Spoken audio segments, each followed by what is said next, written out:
Hello everyone, আসসালামু আলাইকুম। জান্নাত কুকিং থেকে আমি জান্নাত আপনাদের সাথে শেয়ার করব ডিমের কোরমার রেসিপি। ডিমের কোরমার রান্না করার জন্য নিয়েছি পেঁয়াজ, কাঠবাদাম, কাজু বাদাম, জায়ফল, জয়ত্রী, কিশমিশ, শাহি জিরা, পোস্তদানা। এগুলোকে একসাথে পেস্ট করে নেব। পেস্ট করা নেওয়া হয়ে গিয়েছে। কিছু ডিম নিয়ে নিচ্ছি। ডিমগুলোকে একটু লবণ দিয়ে ভেজে নিচ্ছি। ভেজে নেওয়া হয়ে গেলে সেই তেলে দিয়ে দিচ্ছি পেঁয়াজ বাটা।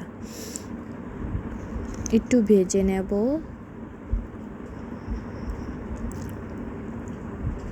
দিয়ে দিচ্ছি রসুন বাটা, আদা রসুন বাটাগুলো মিশিয়ে নেব পেঁয়াজ বাটার সাথে।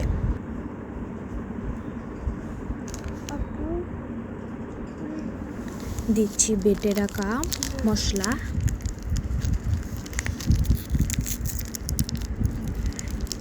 একটু লঙ্কা গুঁড়ো, একটু দিয়ে দিচ্ছি ধনিয়া গুঁড়ো, একটু লবণ, একসাথে মিশিয়ে নেব। দারচিনি, এলাচ, এখন দিয়ে দিব ডিমগুলি।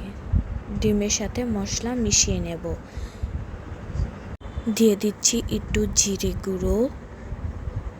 এখন দিয়ে দিব দুধ দিয়ে হালকা আছে কিছুক্ষণ রান্না করে নেব।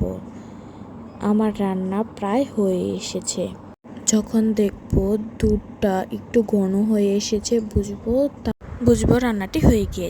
এখন আমি নামিয়ে নেব। যদি আপনাদের কাছে আমার রান্নাটি ভালো লেগে থাকে তাহলে একটি লাইক, একটি কমেন্ট, একটি শেয়ার আর সাথে একটি সাবস্ক্রাইব করে যাবেন।